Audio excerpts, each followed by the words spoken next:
Friends, imagine a time when the world looked nothing like it does today.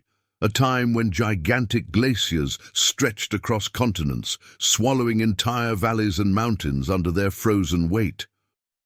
Oceans were not as high as we see them now because much of the water was locked away in ice. The Earth was in the grip of the last ice age, a time of survival, of endless migration, of trial and error. Now imagine you are one of the humans living in this world. Your small group depends on the ocean, on the rivers, on the fish and seals you can catch, and on the seaweed and shellfish you can gather. You look across the endless coastline of Asia, and slowly, generation after generation, your people begin to push further east and further south. This is where the story of the Pacific Coast Theory begins, a theory that suggests the very first Americans did not walk across land, but sailed along the edge of the Pacific Ocean. The idea challenges the more famous story of the Bering Land Bridge, where people supposedly crossed on foot into Alaska when ice sheets retreated. That theory has been accepted for decades, but archaeology has revealed mysteries that the land bridge cannot fully explain. Sites like Monte Verde in southern Chile are thousands of years older than the supposed opening of the ice-free corridor in North America. And so, scientists began to consider another possibility, that humans had mastered the oceans much earlier than we once believed. Let us step into this world, tens of thousands of years ago. Northern Asia, Siberia, the coasts near Japan, and the Russian Far East were populated by small bands of hunter-gatherers. They were no strangers to water. They lived beside rivers, fished in lakes, and hunted along the shores. For them, boats were not a luxury, they were survival tools. Simple dugout canoes carved from tree trunks, or rafts stitched together with animal hides and wooden frames, gave them access to new fishing grounds. And if you know how to follow a river out to the sea, then sooner or later, curiosity or necessity would push you further, beyond the mouth of the river into the vast Pacific itself. Picture the coastline at that time. It was not the same as today. With sea levels more than 100 meters lower, vast stretches of land, now buried under water, were once exposed. Wide beaches, rocky cliffs, kelp forests, and shallow bays stretched for thousands of miles. These were rich in life, fish darting in the shallows, shellfish clinging to rocks, seaweed waving in the currents, seals and sea lions basking on the shore, and seabirds circling overhead. For a migrating people, this was not an obstacle. It was a highway. Archaeologists sometimes call it the Kelp Highway, because the same kelp forests that still exist today along the Pacific coastlines would have provided abundant food for anyone who knew how to harvest it. So the Pacific Coast Theory suggests that humans followed this natural highway. They did not need to march across frozen tundra or climb over mountains of ice. Instead, they hugged the coastline, moving slowly, always within reach of food and fresh water. A small group might travel only a few dozen kilometers in a lifetime, but their children and their children's children continued the journey. Over centuries and millennia, this movement could carry people all the way from Asia into Alaska, and from Alaska down through Canada, the United States, Mexico, and eventually to South America.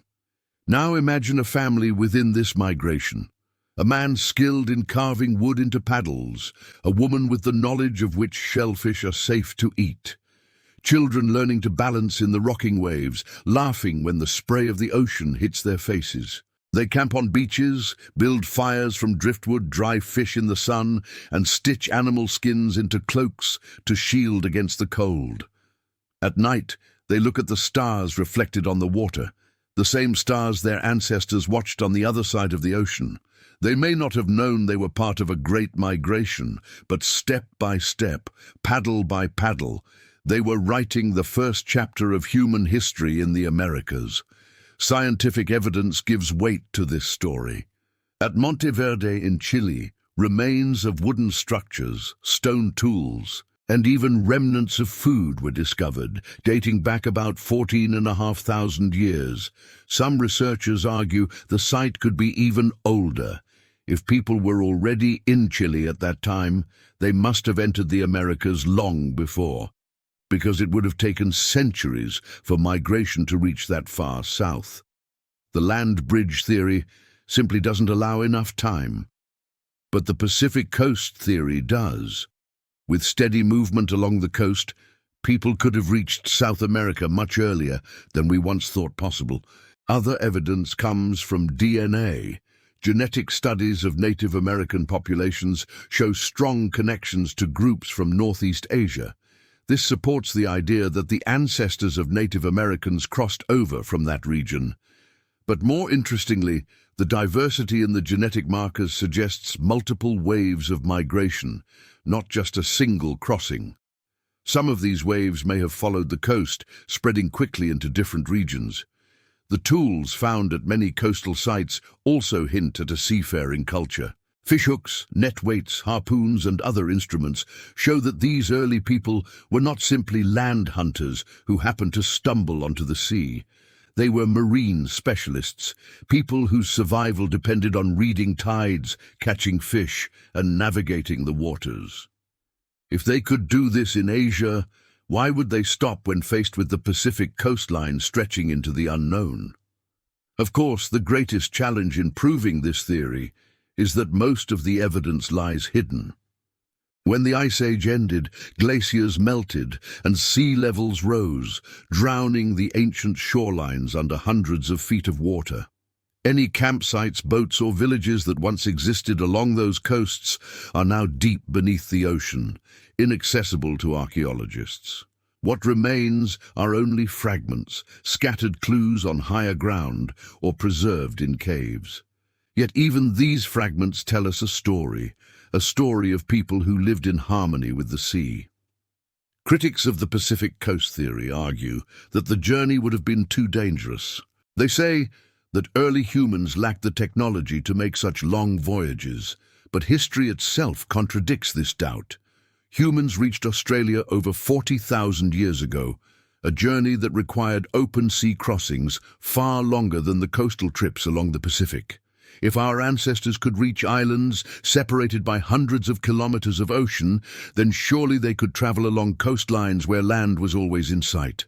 Think again about the courage it would have taken. The Pacific is vast, cold, and unpredictable. Storms can rise without warning, waves can smash fragile boats, and hunger or thirst can break the strongest spirits. Yet humans are resilient. They have always found ways to adapt.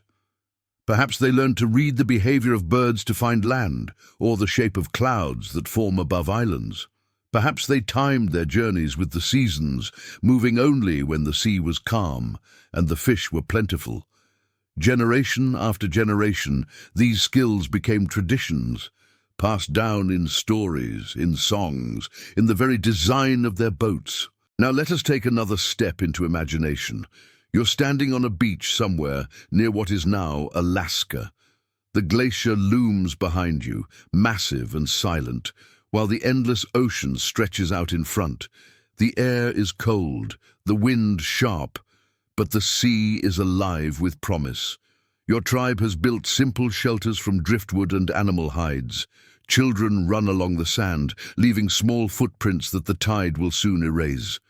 Elders tell stories by the fire of lands further south, warmer lands, where the ice does not choke the earth. Tomorrow at dawn, your people will push their boats into the water, guided by instinct and hope.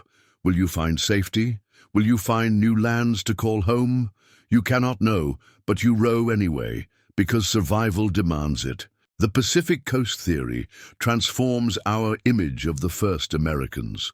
No longer are they just weary travelers trudging across an icy bridge of land. Instead, they are explorers of the sea, pioneers of the shoreline, people who dared to ride the edge of the world. They remind us that exploration is not just about conquest, but about survival, curiosity, and the relentless drive to find what lies beyond the horizon. In the end, whether by land or by sea, the story of humanity's arrival in the Americas is one of the greatest migrations in history. But if the Pacific Coast theory is correct, then we must recognize the courage of those who braved the Pacific. They were the first sailors of the New World, the original coastal navigators, whose legacy still whispers in the waves of the ocean and in the DNA of millions of people across the Americas today. And perhaps when we look at the ocean now, endless and vast, we should remember that it is not a barrier, but a bridge. For our ancestors, the Pacific was not something to fear, but something to follow. And in following it, they discovered an entire world. For thousands of years after those first daring migrations, the people of the New World lived completely cut off from the Old World. The icy bridge that once connected Asia to America vanished with the melting glaciers, and for countless generations, the two sides of humanity became strangers to each other. For the people of the Americas, their world was the only world. And for Europeans too, the lands across the ocean simply did not exist in their imagination. But centuries later, that silence was broken. A man named Christopher Columbus set sail, and the encounter between the Old World and the New changed history forever. If you want, I can create for you a detailed series on the history of America itself, exploring how Columbus arrived, how the wars between the Native Americans and Europeans unfolded, and whether Columbus should truly be remembered as a hero or as a villain. You can also share your thoughts in the comment section below. Do you see Columbus as a brave explorer or as a symbol of destruction for the native people? Friends, when we think about the story of the very first humans in the Americas, most of us imagine a crossing from Asia. We imagine brave people walking across icy bridges of land or paddling along the Pacific coast. But there exists another idea, one that is far more controversial and far more mysterious. It suggests that the first Americans may not have come from Asia at all, but from Europe. This is the Solutrean hypothesis, a theory that takes us back to the Ice Age, across the Atlantic Ocean, to a people who left behind some of the most beautiful and sophisticated stone tools in the ancient world. Could it be possible that thousands of years before Columbus, before the Vikings, before anyone we can name, the very first Europeans set foot on American soil? The Solutrean people lived in what is now France and Spain nearly 20,000 years ago, during the peak of the last Ice Age. They were hunters, artists, and innovators. They created stone blades so finely made, so delicately shaped, that even today archaeologists admire them as works of art. Their culture was rich with cave paintings, carvings, and evidence of complex survival strategies. But their world was also one of unimaginable hardship. Glaciers pushed south across Europe. Herds of animals migrated in desperate search of food, and survival demanded constant adaptation. The Atlantic Ocean at that time was not as wide as it is today, because sea levels were lower and ice sheets covered much of the north. Massive chunks of ice floated in the ocean, creating a frozen bridge of sorts, dotted with islands of ice that could, in theory, be used as resting points for long journeys. The Solutrean hypothesis proposes that these people, skilled in hunting and survival, may have ventured out onto the Atlantic following the edge of the ice. They could have used primitive boats, perhaps similar to skin-covered kayaks or simple rafts of wood and bone. With these, they may have followed the icy corridor westward, chasing seals, fish, and seabirds until they eventually reached the shores of North America. This would mean that some of the earliest inhabitants of America were not from Asia, but from Europe. Why would scientists even consider such a bold and radical idea? The answer lies in the tools. Archaeologists discovered that the stone tools made by the Solutrean people of Europe looked strikingly similar to tools found thousands of years later in eastern North America, particularly in sites associated with the Clovis culture. The Clovis people, who lived around 13,000 years ago, are famous for their distinct spear points, fluted blades with sharp edges, carefully crafted for hunting. The resemblance between Solutrean tools and Clovis tools raised eyebrows. Could there be a connection? Could the technology have crossed the ocean along with the people who made it? This is where the story becomes both fascinating and controversial. Some researchers argue that the similarity is no coincidence. They believe the Solutreans were the ancestors of the Clovis people, or at least that their knowledge influenced them. They imagine small groups of Solutrean hunters setting out from Europe, navigating along the edge of the frozen Atlantic, living off marine resources, and slowly making their way westward. Perhaps they landed on the eastern coast of what is now Canada, or even further south, along the American seaboard. From there, their descendants spread across the continent, carrying with them the skills and traditions of their ancestors. But this theory is not just about tools. It is about survival strategies. The Solutreans were masters of hunting in icy, harsh conditions. They knew how to exploit the resources of a frozen world. They could hunt seals, catch fish beneath the ice, and use animal hides for warmth and shelter. These are exactly the skills one would need to survive a journey across the Ice Age Atlantic. In a way, the frozen ocean may not have been a barrier to them, but a pathway, a frozen highway lined with food sources that they already knew how to use.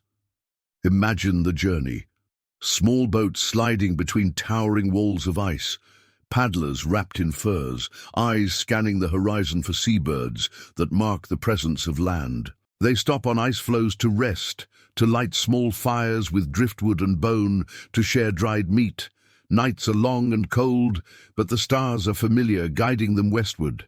The ocean, dangerous and vast, becomes their road, and the promise of new lands drives them forward. They do not know what lies beyond, but desperation and curiosity push them onward. For them, survival meant risk, and risk meant discovery. Now, let us return to the evidence. Archaeologists studying the eastern seaboard of North America have found stone tools that, in their design, seem closer to Solutrean technology than to Asian traditions. They have also found sites that date earlier than the supposed migration through the land bridge. One of the most controversial discoveries was made in Chesapeake Bay, where stone tools and even ancient DNA suggest the possibility of a European link. Though heavily debated, these findings gave fuel to the idea that perhaps the Solutreans crossed the ocean long before anyone thought possible. But as with any bold theory, there are critics. Many scientists argue that the similarity in tools is coincidental, that cultures separated by thousands of years and miles can independently develop similar techniques. They point out that no direct genetic link has yet been proven between the Solutreans of Europe and the Clovis people of America. Furthermore, building boats strong enough to cross even part of the Atlantic would have been an extraordinary challenge for Ice Age humans. The dangers of storms, freezing temperatures, and starvation would have been immense. To many, the idea of such a journey seems almost impossible. And yet, history teaches us not to underestimate the abilities of our ancestors. Humans reached Australia more than 40,000 years ago, crossing seas that required significant planning and navigation. They settled remote islands in the Pacific long before modern ships. Time and again, we see that early humans were capable of feats that we once thought beyond their reach. Why then should we dismiss the possibility that a small, determined group could have braved the Atlantic during the Ice Age?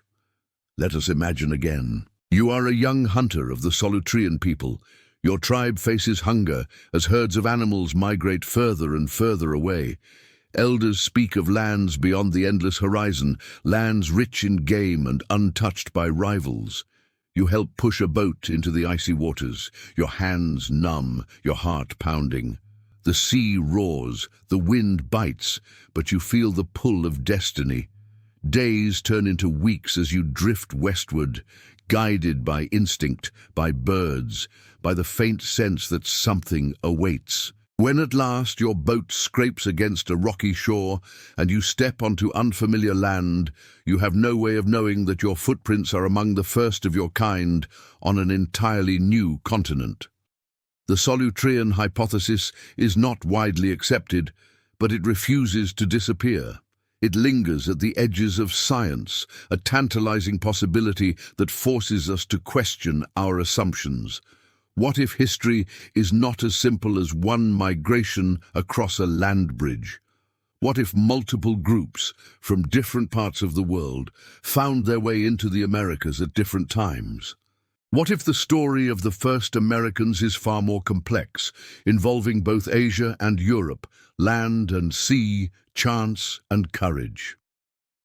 This theory also raises deeper questions about human nature. We often think of ancient people as limited, as bound by their environment, but the Solutrean hypothesis invites us to see them differently. As explorers, as risk-takers, as pioneers of the unknown. It reminds us that the desire to seek what lies beyond the horizon is not a modern invention. It is an ancient instinct, one that may have carried humans across oceans long before we built ships or maps. And so, the Solutrean hypothesis remains a story both of evidence and imagination. Whether or not it is ever fully proven, it challenges us to keep searching, to keep digging, and to keep asking questions about our past. Did Europeans walk the shores of America thousands of years before anyone else? Were they the ancestors of the Clovis people, the mysterious makers of tools that still puzzle us today? Or is this just a coincidence, a mirage shaped by our longing for answers? Whatever the truth, the story captures our imagination. We see in it the spirit of human adventure, the willingness to face the unknown. The Atlantic, wide and fearsome, was not enough to hold us back. Whether the Solutreans truly crossed it or not, the idea itself is a testament to human courage. And if one day the ocean gives up its secrets, revealing the remains of a campfire on a long submerged coastline, or the bones of a traveler who never returned, then perhaps the mystery will finally be solved. Until then, the Solutrean hypothesis remains one of the most daring theories in archaeology, a reminder that the story of the first Americans is still being written, and that sometimes the answers to our deepest questions lie not in certainty, but in possibility.